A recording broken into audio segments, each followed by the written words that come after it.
The Logitech G502x and the Razer Basilisk V3 are both excellent gaming mice that are actually very similar to each other, so it can be confusing to choose between the two. Hey guys, I am Siddharth and let's have a detailed look at them so you can select which one you should go for.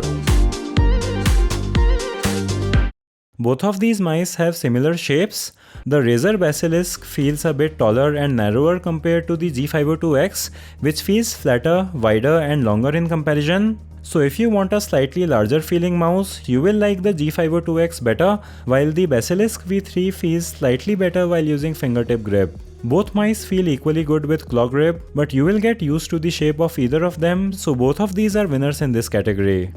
That being said, if you care about the cables on these mice, the Razer Basilisk V3 does have a much better feeling paracord type cable that is way better than the cheap rubber cable Logitech is using, and this type of cable also glides better on surfaces even if the overall difference may not be serious. Now looks are different from design because it is about which mouse looks better in appearance, and while I don't think that RGB is essential in gaming mice, I have to say that I really love the underglow RGB strip on the Basilisk V3, and the rest of the RGB on the mouse also gives your 12-year-old inner child the colorful glowy satisfaction that you always loved. It also lets you keep a check on which profile your mouse is using, so Razer is definitely the winner in this area. But weight can be the much more important factor while selecting a gaming mice, and with a lack of RGB and metal weights compared to its previous version, the G502x has shed a lot of weight, and at 89 grams, it is significantly lighter than the Basilisk V3 with its 101 grams weight. Now 12 grams is not a big difference at all. At 101 grams, the Basilisk V3 also feels pretty light to me, but the trend in gaming these days is to use the lightest mice possible, so objectively, the G502x takes the cake in this category. The primary buttons on both of these mice use optical switches, with the Basilisk V3 using a pure optical switch and the G502x using what Logitech calls light force switches, which are optical switches with a mechanical part to give you a more tactile feel. The practical advantage of using optical switches is that both of these mice shouldn't start double clicking like Logitech's earlier mice, but I have to say that I like the sound and feel of Razer switches better, as they offer a sharp clicking sound instead of the ringy thud that you find on the Logitech G502x.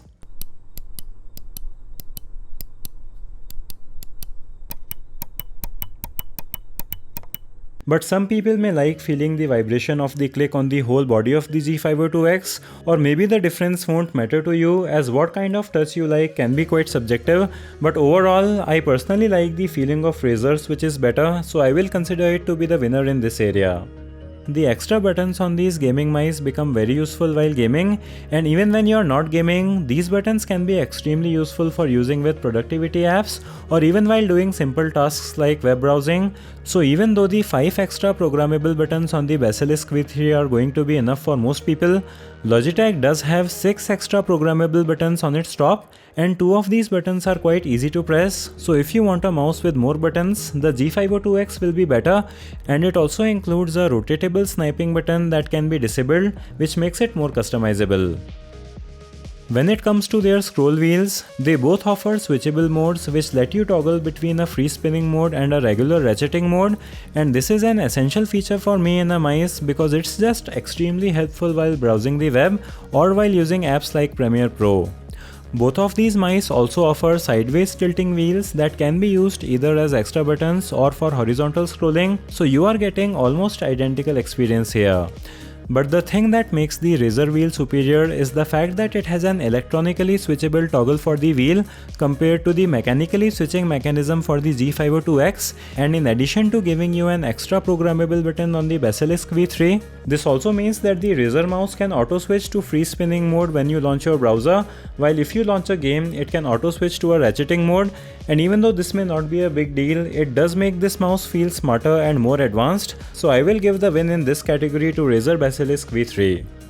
The sensor on the Basilisk V3 is Razer's Focus Plus optical unit that has a resolution of 26,000 dpi, while the hero sensor on Logitech G502x has 25,000 dpi, but in practical terms, both of these sensors are going to work equally well for fast-paced competitive gaming, so both of these mice tie in this area. One advantage on the G502x is that it also tracks decently well on glass. Even though Logitech doesn't advertise it, and even though you will rarely use this mice on glass, it does become helpful on some surfaces like on my nano white marble desk, so just keep that in mind if your mouse will also be on glass surfaces. When it comes to software, both the Razer Synapse and the Logitech G Hub provide ample customizability and the ability to add macros to different buttons, and both software also support auto switching of profiles when you launch different apps, which make both of these mice really great for productivity. Even though the Logitech G Hub is more annoying to use, I will give both of these mice a tie in this category. Razer Basilisk V3 has more onboard memory slots, which is not that big of a deal, so I am not counting that as a serious advantage.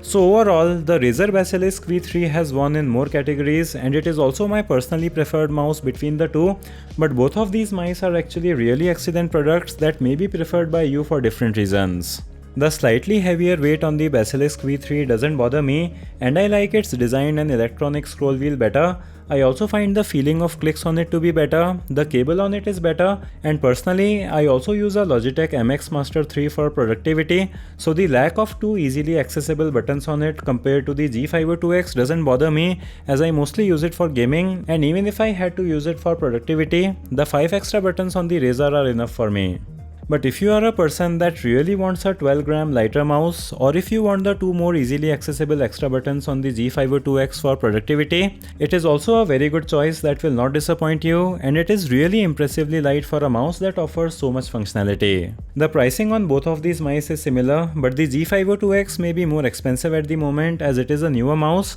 so you can check out the links in the description to see what they are currently selling for. And that will be it for this video. Let me know which mouse out of these is your choice in the comments. Give the video a thumbs up if you found it to be helpful. Subscribe with bell. Thanks for watching, and I'll see you in the next one.